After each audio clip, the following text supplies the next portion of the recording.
اور نشہ ہمیں بھی دیا گیا ہے، لیکن ابھی ہماری قوم بے ہوش نہیں ہوئی، اپنے نبی کے نام پر ابھی بھی ہوش میں ہے۔ اور جب تک یہ ہوش باقی رہے گا، یاد رکھنا تمہارا چیر پھاڑ نہیں ہو سکے گا، آپریشن نہیں ہو سکے گا۔ جب تک یہ زندگی باقی ہے آپریشن نہیں ہو سکے گا۔ عزیزان گرامی وقار، خاص طور پر میں یو پی کے مسلمانوں کو یہ بتانا چاہتا ہوں، خوف اور ڈر کے ساتھ اگر جینے پر تمہیں مجبور کیا جا رہا ہو تو نکال پھینکو۔ ہماری تاریخ ہے، پرانی تاریخ ہے، تمہارے لیے خوف کا ماحول راس نہیں آتا، سیب نہیں دیتا۔ اگر کہیں موب لنچنگ کر کے کسی کا ویڈیو وائرل کیا جائے، کسی کا گھر توڑ کر کے اس کی بربادی کو وائرل کیا جائے اور تمہارے دلوں میں دہشت ڈالی جائے تو نکال پھینکو اس خوف کو۔ ڈر کے مارے اپنی ٹوپیاں چھپانا، ڈر کے مارے اپنی داڑیاں چھلا دینا، ڈر کے مارے اپنی مسجدوں کے دروازے بند کرنا، یہ حرکتیں مت کرو، بلکہ پھر سینہ سپر ہو کر میدان میں اتر آؤ اور دشمنان اسلام کو یہ جواب دے کر کے سناؤ کہ یہ جو تم چھوٹے موٹے حرکتیں کر کے ہمارے دلوں میں دہشت ڈالنا چاہتے ہو، یہ ہماری پرانی تاریخ ہے۔ ہم اس قوم سے وابستہ ہیں جہاں ہر سال محرم میں ہمیں کربلا کی داستان سنائی جاتی ہے، ہمیں ہر سال حسین اعظم کی قربانی سنائی جاتی ہے، اس لیے نہیں کہ چھاتی پیٹ پیٹ کر کے روئیں امام حسین پر ماتم کریں۔ محرم میں کربلا کی داستانیں اسی لیے سنائی جاتی ہیں کہ ہمارا ہر بچہ کٹ جانے کے بعد بھی یہ عزم لے کر کے تیار رہے، اسلام زندہ ہوتا ہے ہر کربلا کے بعد، اسلام زندہ ہوتا ہے ہر کربلا کے بعد۔ بس میرے یہ تمہیدی کلمات تھے، میں اکثر اپنی تقریر کی شروعات اسی بات سے کرتا ہوں کہ تم اپنے دل سے خوف نکالو، ڈر نکالو۔ یہ آپ ہی کے اسٹیج کی بات ہے، ایک تقریر ہوئی، دوسرے دن اسٹیج پہ موجود یہاں تو بڑے ذمہ دار علماء ہیں اور انہی کے مہربانی اور عنایت سے میں بول رہا ہوں، لیکن مجھے امید ہے گبر صاحب بھی بیٹھے ہوئے اور نام سے ہی لگتا ہے کہ یہاں پر کچھ نہ کچھ ہے۔ ایک مولانا صاحب نے مجھے دوسرے دن کہا کہ آپ کے ساتھ بیٹھا تھا اور لبیک لبیک زیادہ نعرے لگ رہے تھے، دوسرے دن پولیس والوں نے مجھے اٹھا دیا، تھانے میں بلا لیا، کہا کیس کر دیں گے تمہارے اوپر، یہ فلاں جگہ کا تم نعرہ لگا رہے تھے، ہمارے پاس ویڈیو آئی۔ ہم نے ان سے کہا کہ آپ ڈرے ہوئے کہ لبیک کا نعرہ لگانے پر آپ پر کیس ہو رہا ہے؟ کہا نہیں، میں آپ سے کہہ رہا ہوں۔ میں نے کہا خوش ہو جاؤ، اس سے بہتر چیز اور کیا ہو سکتی ہے؟ لبیک کہنے پر اگر تمہیں ہتھکڑیاں لگائی جائے، فخر کے ساتھ جاؤ اور بارگاہ مصطفیٰ میں یوں عرض کرنا، یا رسول اللہ، دنیا چوری کر کے تھانے جاتی ہے، میں آپ کا نام لے کر تھانے میں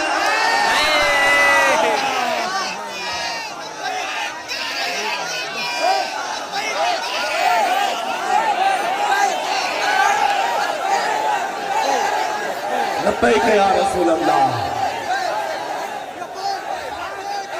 عزیزان گرامی وقار، بس چند باتیں آپ کے سامنے زیارت حرمین شریفین کے متعلق عرض کروں گا، اس لیے کہ لمبی تقریر کا وقت نہیں، علماء کرام گرمی میں بھی پریشان ہیں اور آپ حضرات بھی پریشان ہوں گے، جتنی دیر بیٹھیں گے پسینے میں شرابور ہوں گے۔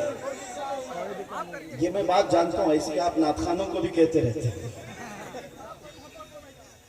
نبی کریم صلی اللہ تعالیٰ علیہ وسلم کے دربار میں جس کا بلاوا آیا ہے، کتنی بڑی خوش نصیبی کی بات ہے۔ دنیا میں سب سے عظیم مقام پر کوئی جا رہا ہے، ہمارے بزرگوں کا طریقہ یہ رہا، اس کے اعزاز میں گھر سے باہر نکل آتے ایک حاجی کو احرام پہنے ہوئے دیکھنا بھی یہ ثواب ہے، اس کی رخصتی میں اس کے ساتھ چلنا بھی یہ ثواب ہے، کیونکہ وہ جا رہا ہے اس عظیم مقدس مقام پر جس کے بعد کوئی اور مقام نہیں، اس اعلیٰ مقام پر جا رہا ہے۔ لیکن جانے والوں کی بھیڑ ہے، جو جا رہے ہیں ان سے میں کہتا ہوں، ہندوستان سے تقریباً 1.5 لاکھ سے زیادہ جا رہے ہیں، بھیڑ کو مت دیکھو تم کس کے ساتھ جا رہے ہو اور کس عقیدے کے ساتھ جا رہے ہو، یہ بہت معنی رکھتی ہے بات۔ لاکھوں کی بھیڑ جا رہی ہوگی، لیکن آپ کس حیثیت سے جا رہے ہیں؟ میرے عزیزوں، میں آج برملا یہ کہنا چاہوں گا، ایک سنی جائے تو پہلے بریلی کے امام کو پڑھ کر کے جائے، حرمین کا تقدس بھی اس کے سینے میں رہے گا. کس انداز سے جانا ہے اسے سب تمیز بھی آ جائے گی. اعلیٰ حضرت امام اہل سنت فاضل بریلوی رضی اللہ تعالی آپ کے دوسرے حج کا سفر ہے اور حالت ایسی کہ دوسرے حج پر جانے کا قصد نہیں تھا, ارادہ نہیں تھا. آپ کی ماں اور آپ کے بھائی حج پر جا رہے تھے, رخصت کر دیا. ماں اور بھائی ممبئی تک پہنچ گئے, جہاز سے جانے والے تھے. اعلیٰ حضرت لکھتے ہیں کہ بے قراری اتنی بڑھ گئی کہ رات کو نیند نہیں, چین نہیں, سکون نہیں, کہ ایک قافلہ حرمین کی طرف چلا گیا ہے. ادھر بستر پر کروٹیں لیتے رہتے تھے کہ کاش میں بھی چلا جاتا. 8 دن تک برداشت نہ ہو سکا, پھر اپنا سامان اٹھائے اور خود بھی ممبئی پہنچ گئے. اچانک جا کر جہاز کا ٹکٹ بھی خریدا اور اپنی والدہ ماجدہ اور اپنے بھائی کے ساتھ حج کے سفر پر روانہ ہو گئے. یہ عشق کا تقاضا ہے. ایک محبوب یا ایک محب اپنے محبوب کی طرف کھینچا چلا جا رہا ہے. جس بات کے لیے میں یہ بات چھیڑا ہوں سنی.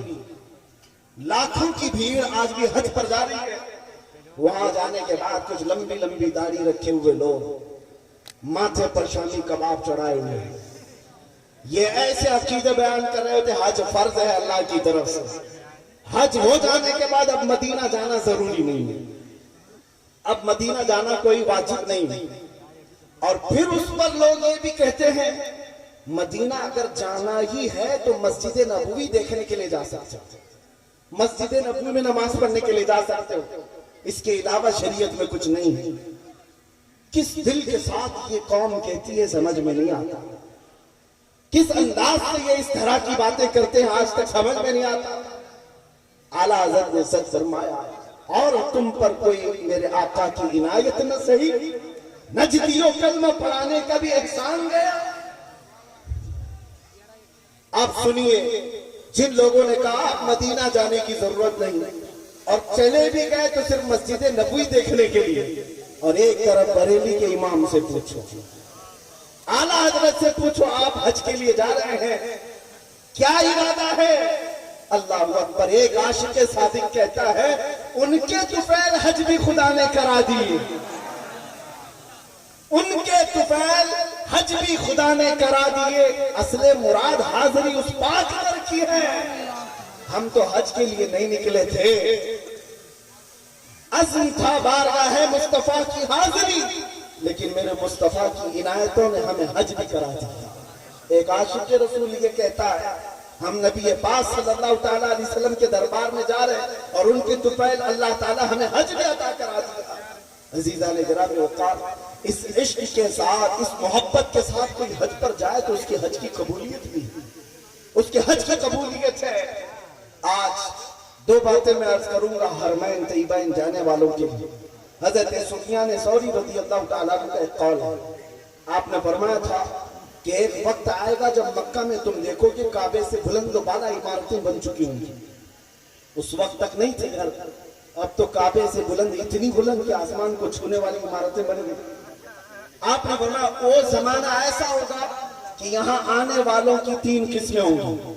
ایک جماعت ایسی ہوگی جو خالص تجارت کے لیے آئے گی, دوسری جماعت ایسی ہوگی جو صرف سیاحت کے لیے آئے گی, پکنک کے لیے, ٹور کے لیے آئے گی, اور تیسری ایک جماعت جو آٹے میں نمک کے برابر ہوگی جو خالص اللہ کے لیے آئے گی. حضرت سفیان ثوری رحمۃ اللہ علیہ نے فرمایا جب وہ ایسا دور آ جائے, اے میرے عزیز تو آنا تو عمارتوں کو مت دیکھنا, خالق اسباب کی طرف توجہ رکھنا. آج حجاج کرام کے لیے بات بہت ضروری ہے. حضرت علاء بن مبارک رحمۃ اللہ تعالیٰ علیہ فرماتے ہیں میں حج کے لیے نکلا تھا, سفر پر میں نے دیکھا ایک نوجوان کو, وہ بغیر کسی توشے کے نکلا ہوا ہے. اس وقت اونٹوں پر سفر کیا جاتا تھا, گھوڑوں پر سفر کیا جاتا تھا. ایک نوجوان تنہا جا رہا ہے قافلے کے بغیر.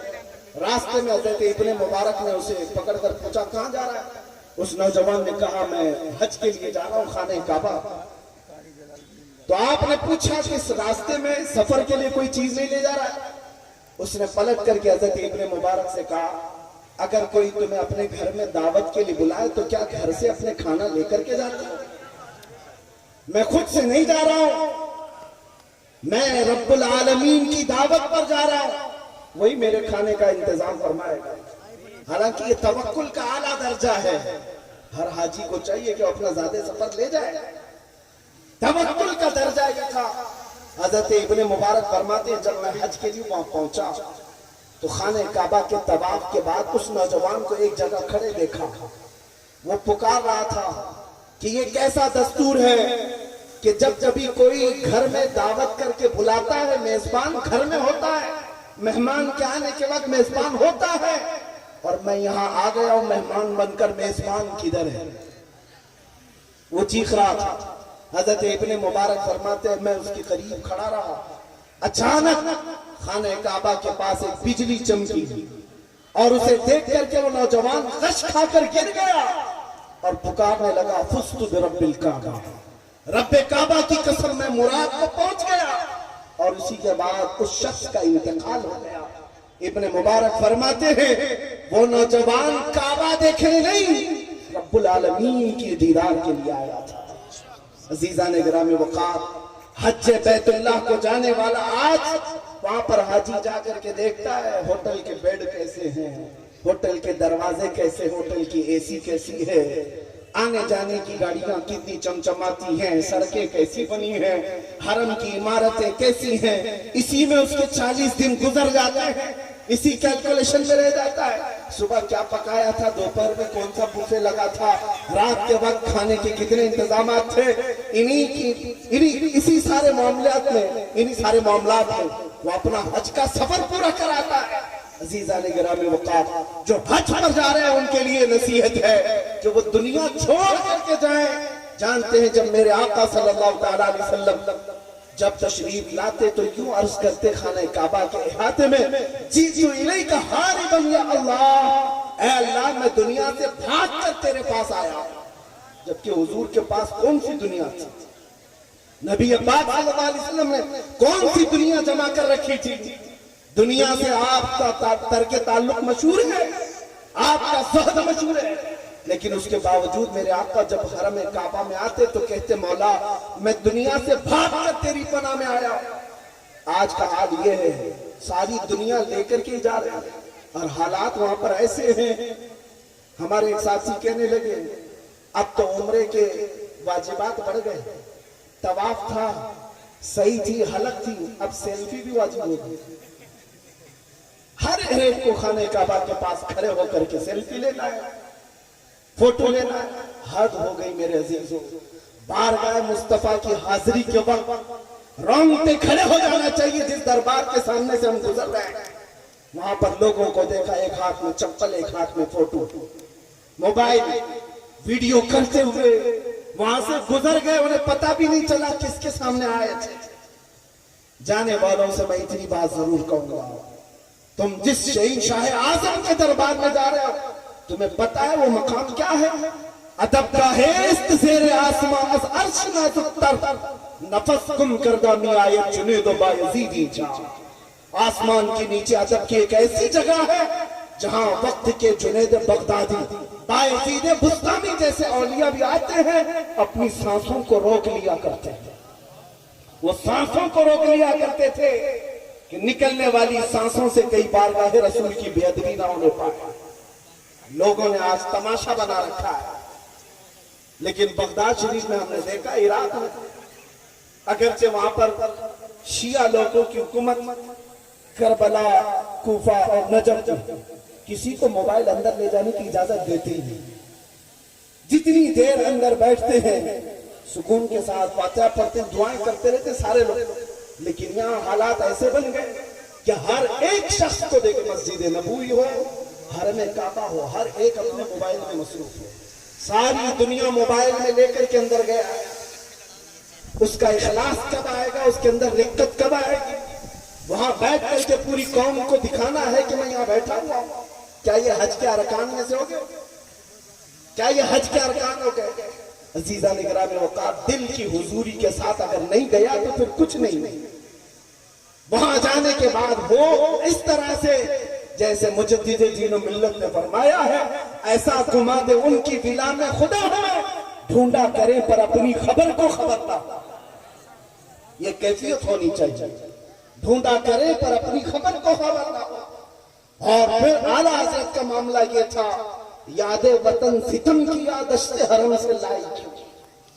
وہاں بیٹھ کر کے اپنے گھر کو یاد کرنا بھی اعلیٰ حضرت نے فرمایا یہ ستم ہے، ظلم ہے. مدینہ طیبہ میں بیٹھ کر کے اپنے وطن کی یاد کیوں آ گئی.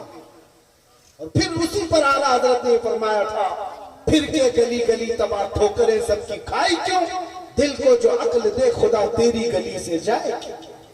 عزیزان اکرام وقار، حجاج کرام جو موجود ہوں گے یا جو مجمع میں بیٹھے ہوئے ہیں، یہ زیارت حرمین شریفین کی عظمت میں منعقد جلسہ، میں دعا کرتا ہوں ہر حاضر کو مولا حج مقبول عطا کرے. زیارت حرمین مولا ہر ایک کو نصیب فرمائے، لیکن اسی ادب کے ساتھ جیسے ہمارے مشائخ نے ہمیں سکھایا ہے. آپ کو پتا ہے پیر جماعت علی شاہ رحمۃ اللہ تعالیٰ علیہ پاکستان کے ایک بڑے بزرگ ہیں، غیر منقسم ہندوستان میں تھے. مدینہ طیبہ میں ان کے شاگرد علماء آج بھی موجود ہیں. فرماتے ہیں کہ جب کبھی ان کے پاس کوئی ملاقات کے لیے جاتا، ایک بڑے مفتی صاحب ہیں، انہوں نے